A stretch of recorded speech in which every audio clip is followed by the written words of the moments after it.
resulting in economic stagnation. As we attempt to deal with these crises, it's obviously pertinent for us to re-examine the ideas of progress and the idealization of that progress. And as we've done that as a nation in the past year, the Occupy Wall Street movement has been essential in offering us clarity in that reflection.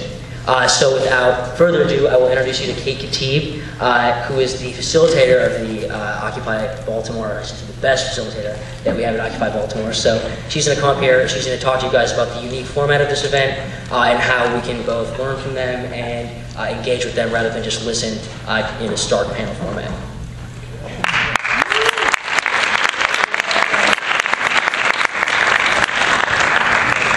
Okay, well, hi everybody, welcome. It is great to be here with you tonight.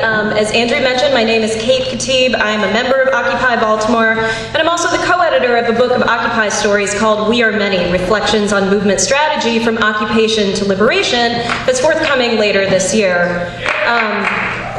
I have been asked by the board of the Foreign Affairs Symposium here at Hopkins to play the role of facilitator tonight. That means that my job is to keep the discussion moving, to keep us on point, to bring a little bit of the flavor of an Occupy General Assembly into the hall, into Shriver Hall tonight. Now, this panel is meant to bring a broad representation of the Occupy movement here to you, but Occupy, the movement of the 99%, is hard to represent, as you might expect. What does it mean to speak for the 99%? What does it mean to speak as a member, as a part of the 99%? Is Occupy a single movement, or is it a collection of movements that are acting and reacting in relation to each other, or is it something that's really even wholly different from that? You know, Lester Spence, who is a professor of political science here at Johns Hopkins, has challenged the notion of Occupy just recently as an ever-expanding single site, and has suggested instead that its model become one of proliferation. To be a part of the 99% is not to be the same. It's our differences that make us strong, and it's our ability to recognize and to respect those differences that gives us power. But it's also our willingness to work together despite our differences that gives us a future.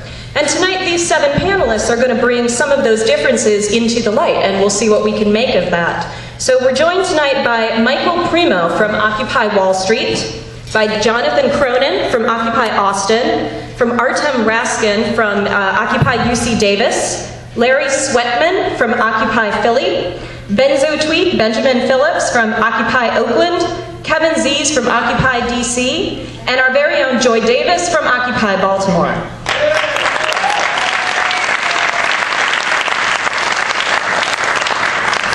Now, we're going to begin tonight by asking the panelists to each make some introductory remarks to kind of begin to weave a narrative of where Occupy came from and where it might go in the future.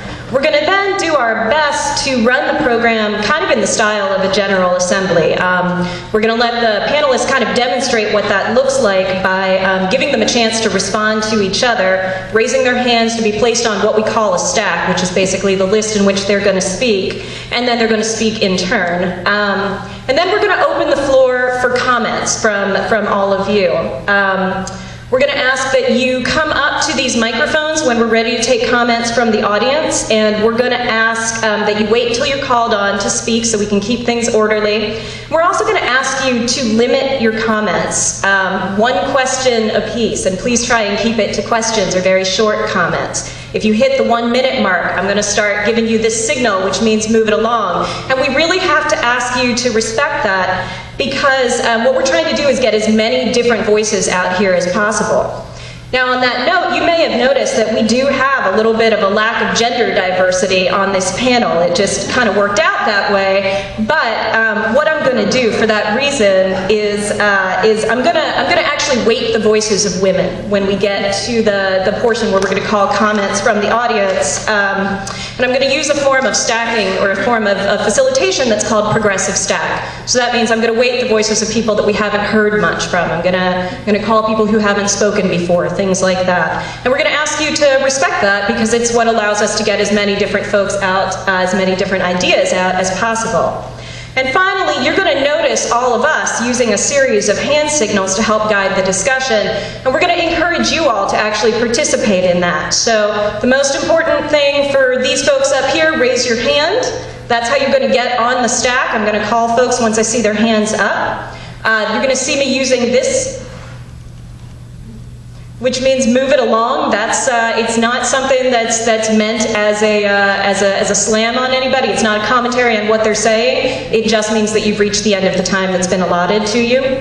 The panelists are going to use a point of information, which is just putting one finger up in the air like this, and what that means is there's a factual point that actually needs to be corrected here. It's used very sparingly, but they may need to use it at various points in the conversation. And then the last thing, and this is a place where we're really, really hoping to see all of you participating, is with twinkles or temperature checks. So you're going to see folks doing this, or this. That's a sign of assent. That means, yeah, totally. I totally agree with what you're saying. And you might feel silly the first time that you do it, but it's actually a really useful tool because it gives us and you a visual cue on what's going on in the audience and how people are feeling.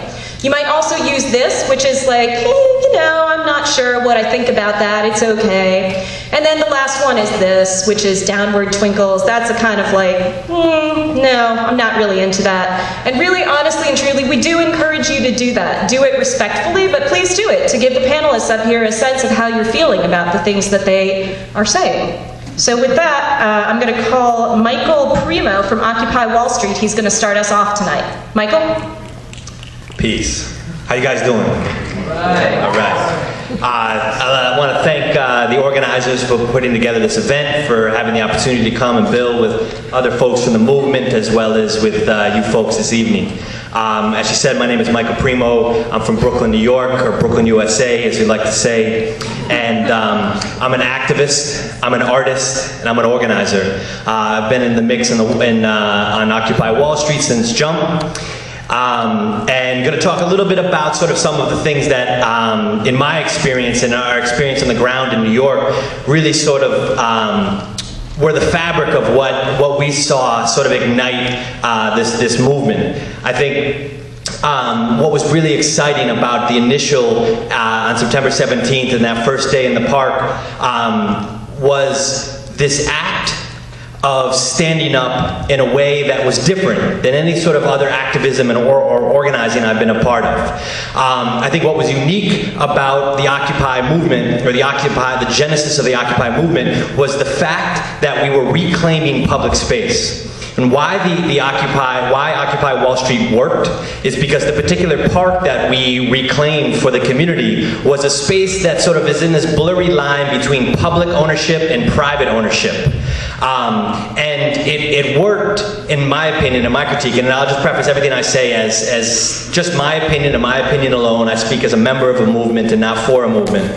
And what was exciting about the first few days that set off the Occupy movement was the fact that people were taking without asking. I think the brilliance of the American experience is that protest in a lot of ways is nullified by the act of applying for a permit in order to do a quiet little march along the side of the street. So the power system can be like, oh look, everything's okay. This isn't Russia, right? Or some obscure, arcane reference to some country we want to demonize, right? And so the act of coming together, in my opinion, in my critique, in a lot of ways unlocked people's radical creative imagination to think differently about how we can come together in a different sort of way to find new problems, to find new solutions to stubborn old problems. The act of gathering together in a public square provided a forum for people to come together.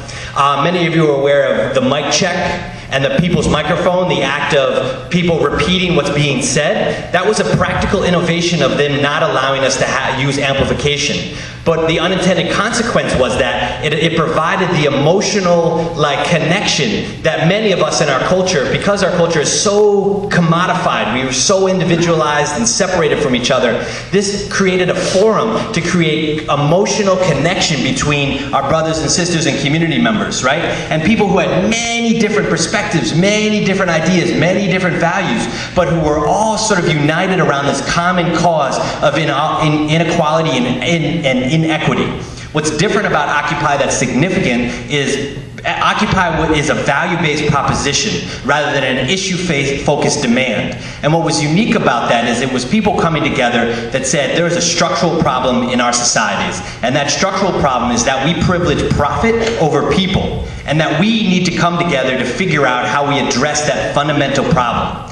The analogy I use for the Occupy movement is that the Occupy movement is the shape of an octopus. An octopus, the head of the octopus was the physical tactic of occupation in which we were reclaiming public space for community use. But connected to those, the head of the octopus, which is amorphous, which is sort of like composed of all different sort of people from all different sort of backgrounds and value bases and stripes and religious and cultural and political persuasions, allowed us to open up the social and political space to make way for the tentacles of the octopus. And the tentacles of the octopus represent the many different issues and focuses and communities that are now allowed this space to come together to think about how we can think about our problems together.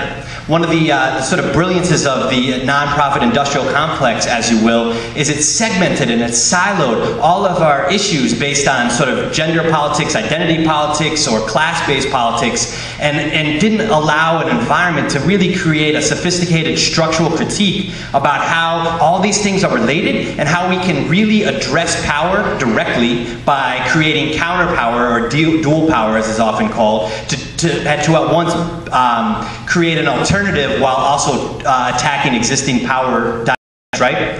And so those many tentacles, one of those tentacles that I'm particularly involved in as it relates to housing and the liberation of land.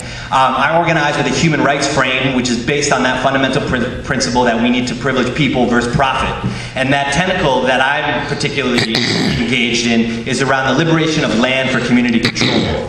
One of the things that has grown out of Occupy that we created, it started fermenting in early October and is now referred to as Occupy Homes, which is a nationwide effort to connect the existing struggles of liberating land for community control within communities to this larger Occupy movement.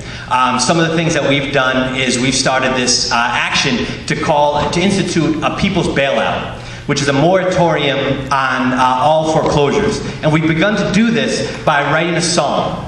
We wrote a song, and we sing that song in foreclosure courts. We sing that song so that they cannot sell any of these houses. We've shut down 3 auctions so far in New York. It's been replicated in San Diego, Denver, and Tampa so far, with Gainesville, somewhere in Seattle, Oregon, and Michigan on their way, right? And so I mentioned that to illustrate how these sort of larger ideals of this value-based movement can relate directly to strategic goals that we can obtain within communities to be able to sort of, what I say, liberate the impossible, which is what Occupy really is providing us an opportunity to do.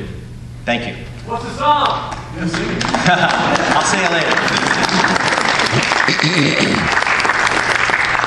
Okay, next up, Jonathan Cronin from Occupy Austin. Good evening, Baltimore, and my name is Jonathan Cronin. I'm from Austin, Texas, where I'm a sociology major. First off, before I get too